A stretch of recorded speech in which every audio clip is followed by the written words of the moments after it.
Hey gang, what's good? Welcome to another Mass Effect Andromeda multiplayer character class build guide and overview. As always, I've gotten my human soldier up to level 20 and rank 10. I've also cleared out several gold difficulty missions using this build.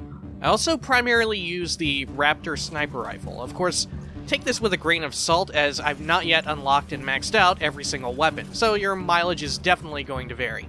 I found the human soldier to be an incredibly effective character class when it comes to bringing down targets large and small. I found my human soldier to outperform many rarer classes, even with just my rank 7-ish Raptor rifle.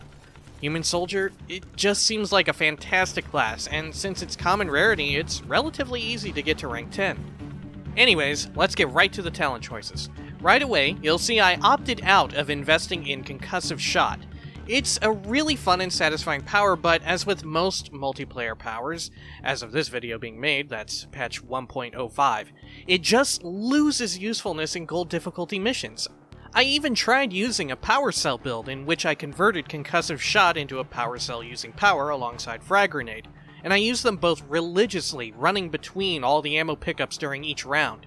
While it was really enjoyable and effective in bronze and silver difficulty, it just wasn't effective in gold difficulty. Right now, weapon damage seems to reign supreme by a long shot, and thankfully, the human soldier excels with weapon damage like few others.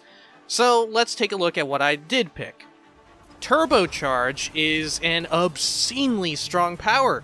It works best with weapons you don't need to waste its duration frequently reloading. At rank 4, either recharge speed or duration are viable picks, depending on how you use the power.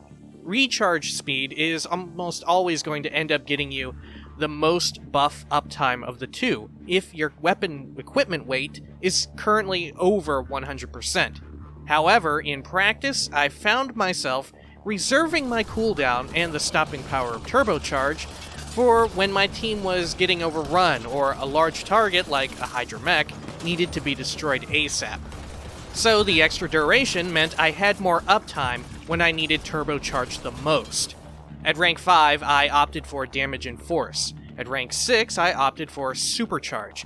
Both of these are to further maximize the burst DPS provided by the power.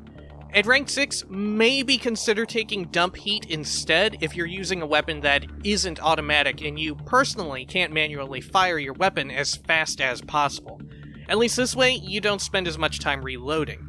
As you might guess, frag grenade works well against clustered enemies, but don't underestimate the burst damage provided from just spamming loads of grenades at high health targets. At rank 4, I opted for damage for increased burst when I spam my entire inventory of grenades. At rank 5, I opted for capacity over shrapnel. You do get more damage per grenade with shrapnel, but just having more grenades lets you better use them to burst down high health targets. At rank 6, I generally recommend anti-armor, as there's just more high health enemies who primarily use armor. However, if for whatever reason you're only going up against remnants for a long while, consider anti-shield to help with bursting down destroyers. Munitions training is a great passive. At rank 4, we go with weapon training because weapon damage is just more effective right now.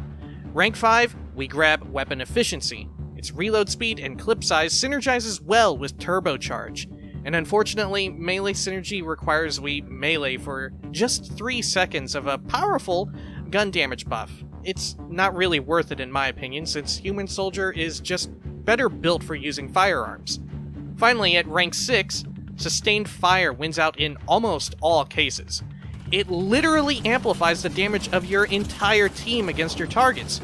Works great against high health targets. Also, try to remember to fire off at least 12 rounds at those big enemies before you start spamming your frag grenades. In my opinion, precision should really only be taken if you're using slow-firing non-automatic weapons like some shotguns and sniper rifles. But really, the rest of the human soldier's kit just isn't that well suited for such a playstyle. Consider using something like the human infiltrator instead. Lastly, we've got combat fitness. We're going to use this to amp up our survivability and gold difficulty. I recommend health and shields at rank 4, defensive positioning at rank 5, and hold the line at rank 6.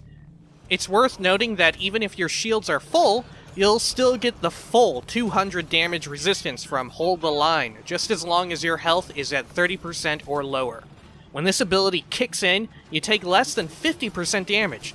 While we do have access to the formula used for calculating damage resistance, and we do know that diminishing returns kick in at 100 damage resistance, we do not yet know to what degree this occurs. So for now, just suffice it to say that at 100 damage resistance, you take 50% less damage to both health and shields.